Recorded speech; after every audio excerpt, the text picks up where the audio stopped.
சரிகமபா நிகழ்ச்சியில இந்த வாரம் அபிஷேகா தான் தேர்வாகியிருக்காங்களா? அப்படிங்கிற ஒரு கேள்வி தான் எல்லாருக்குமே தோணியிருக்கு. அது ஏன்? என்ன நடக்கப் போகுது? அண்ட் யாரு செலக்ட் ஆகியிருக்க அதிக வாய்ப்புகள் இருக்கு? அப்படிங்கிறது தான் இந்த ஒரு வீடியோல நம்ம பார்க்க போறோம்.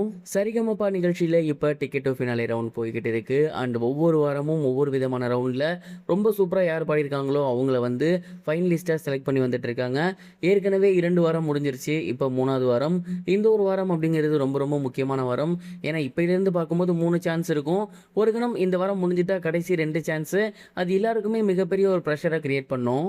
முதல் 2 வாரத்திலேயே அபிஷேகா அவர்கள் ஃபினாலேக்கு செலக்ட் ஆகிருவாங்க அப்படிங்கிற மாரி எல்லாருமே எதிர்பார்த்துக்கிட்டு இருந்தோம். பட் யாரும் எதிர்பார்க்காத விதமா சர்ப்ரைஸா 2 நபர்கள் செலக்ட் ஆகியிருந்தாங்க. ஸோ இந்த வாரமாவது அபிஷேகா செலக்ட் ஆவாங்களா அப்படின்னு அவங்களோட ரசிகர்கள் எதிர்பார்த்துட்டு இருந்தாங்க. பட் 100% செலக்ட் ஆக வாய்ப்பு இருக்கு அப்படிங்கிற மாரி தான் இந்த வாரத்துக்கான ரவுண்ட் வந்து அமைஞ்சிருக்கு. எஸ், அதுதான் மண் வாசனை ரவுண்ட். அபிஷேகாவோட ப்ளஸ் பாயிண்ட்டே என்ன அப்படின்னா கிராமப்புற பாடல்கள் தான். ஏன்னா இந்த ஷோ அவங்க வந்ததே கலை நிகழ்ச்சிகள் மூலயமா கலந்துக்கிட்டு கிராமப்புற பாடல்கள் பாடி தான். ஸோ அபிஷேகா அவர்களுக்கு இந்த ஒரு ரவுண்ட் அப்படிங்கிறது ரொம்ப ரொம்ப அட்வான்டேஜான ஒரு ரவுண்ட் அப்படின்னு தான் சொல்லணும். அவங்களுக்கு ரொம்ப கேஷுவலாகவே கிராமப்புற பாடல்கள் வரும். மண்வாசனி அப்படிங்கிறதுனால ரொம்ப ஈஸியாகவே அவங்க வந்து சூப்பராக பாடிட்டு போயிடுவாங்க. அதனால இந்த வாரம் அதிகபட்சமாக செலக்ட் ஆகக்கூடிய வாய்ப்பு அப்படின்னா அது அபிஷேகாவுக்கு தான் இருக்குது அப்படிங்கிறத சொல்லலாம். அண்ட் அது மட்டும் இல்லாமல் இந்த வாரத்தில் இருக்கக்கூடிய இன்னொரு அட்வான்டேஜ் என்ன அப்படின்னா இப்போயிலேருந்து பார்த்தோம்னா அதாவது ஏற்கனவே 2 நல்லா பாடக்கூடியவங்க போயிட்டாங்க. ஸோ இப்போயிலேருந்து இருக்கவங்க கூட கம்பேர் பண்ணும்போது அபிஷேகாவும் one of the strong player தான். அதனால் இந்த வாரம் அவங்க செலக்ட் ஆக அதிகப்படியான வாய்ப்புகள் இருக்குது. இந்த வாரம் அபிஷேகாவுக்கு இருக்கக்கூடிய ஒரு 2 விஷயம் ட்ராபேக் அப்படின்னு சொல்லணும்னா முதல் விஷயம் வந்து அவங்க சரியாக பர்ஃபார்ம் பண்ணாமல் போனால் மட்டும்தான் அவங்களுக்கு இந்த வாய்ப்பு வந்து தட்டி போகும்.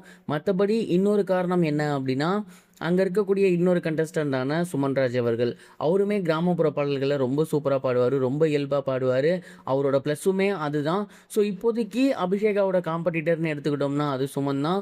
சுமனா அபிஷேகாவா அப்படிங்கிற ஒரு கேள்வி இருந்தால் நிறைய பேர் வந்து அபிஷேகாவை சொல்லுவாங்க.